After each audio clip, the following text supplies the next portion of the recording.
Hello there, my name is Jen, and we are listening to the lessons of A Course in Miracles. If this is the first lesson you have found, I do ask that you listen to this little introduction. I won't read the whole thing, but I'm going to put it at the beginning of every lesson because it's important to know certain things about what we're doing here.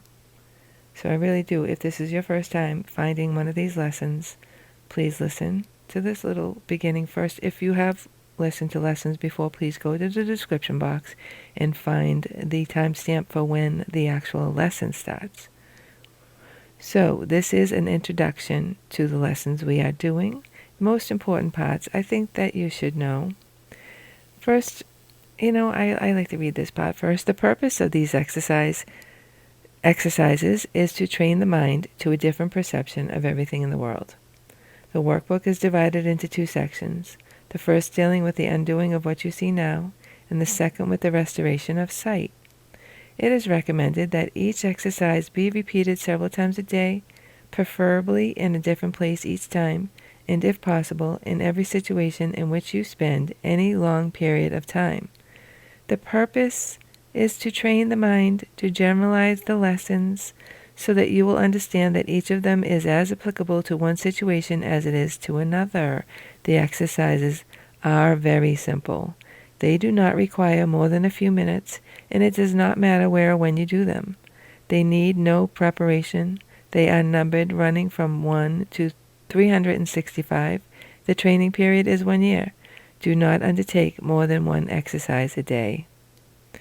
So I hope that you listen to that and you understand, and there's a purpose why these were given to us this way by the way, Jesus. So yeah, here's the lesson. Here is your lesson. So let us look at lesson 1. Nothing I see means anything.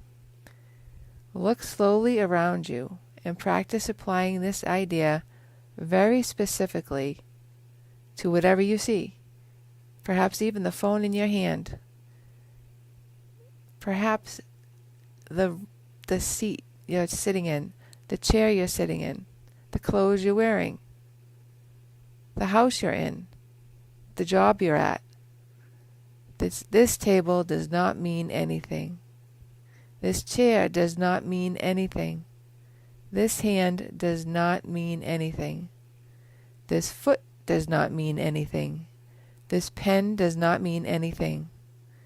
Then look farther away from your immediate area, and apply the idea to a wider range. That door does not mean anything. That body does not mean anything. That body does not mean anything. I like that one. The lamp does not mean anything. That sign does not mean anything. That shadow does not mean anything. Notice that these statements are not arranged in any order and make no allowance for differences in the kinds of things to which they are applied. That is the purpose of the exercises. The statement is merely applied to anything you see as you practice applying the idea for the day. Use it totally indiscriminately. Do not attempt to apply it to everything you see, for these exercises should not become ritualistic. Only be sure that nothing you see is specifically excluded. One thing is like another as far as the application of the idea is concerned. So don't go out of your way to think of things for very long. You can do that for like a minute. But then, as something comes up, especially if it pisses you off, just kind of say to yourself, this doesn't mean anything. Kind of like, this isn't real. You can't affect me. Like if you were in a nightmare. Because, at the end of the day, that's what this book is kind of saying. We've made a nightmare for ourselves, right? The tagline, or whatever you want to call it, for this book is nothing real exists. Nothing unreal can be destroyed. Wait, sorry. I said it backwards. Nothing unreal exists. Nothing real can be destroyed. therein lies the peace in God. And we'll get right to the punchline here. What this means is that nothing exists but our souls. Everything else is a manifestation that came from thinking that we were in lack of anything when we came into this world, because we were not. When we got here, we were told by the media, by our parents, like right away, right out of the wound, told that we need certain things to be a good person, to be happy. And these things might have been wrong. Not for everybody. Maybe somebody somewhere is teaching the right things. But for me, I was taught completely wrong. And it wasn't until I achieved all of the things that I was supposed to, except for the husband, because that never really worked for me. But I have my own home. I have my own car. I have a great job. I have a beautiful, beautiful boy named Christopher, who is 12 years old. He's an amazing, striving young man. I have everything they told me I'm supposed to have, and yet here I was, still miserable, still suicidal on some days. And then I had my spiritual awakening in 2020, and it took me 2 years to figure this stuff out. And I did child work, I did shadow work. It was such a process.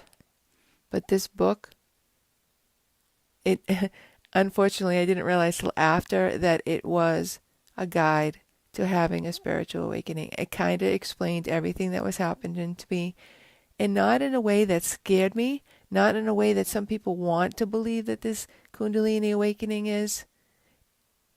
It's really much more subtle. It feels intense in the beginning, but then at the end of the day, the lesson is very subtle but life-changing, and it's just a shift. But it's a hard shift. Really, it's about mind training, and first you have to undo everything in your mind. So just, don't spend too much time on it. Just kind of think of it maybe a couple times today. Try to find like 2 or 3 or 5 things that you can look at around you and just say, you know what, that's not real. It's not real. That's not real. That light's not real. That lamp's not real. The computer's not real. It's just one step. All right, I hope you get out of it what I do. Thanks so much. Have a great day.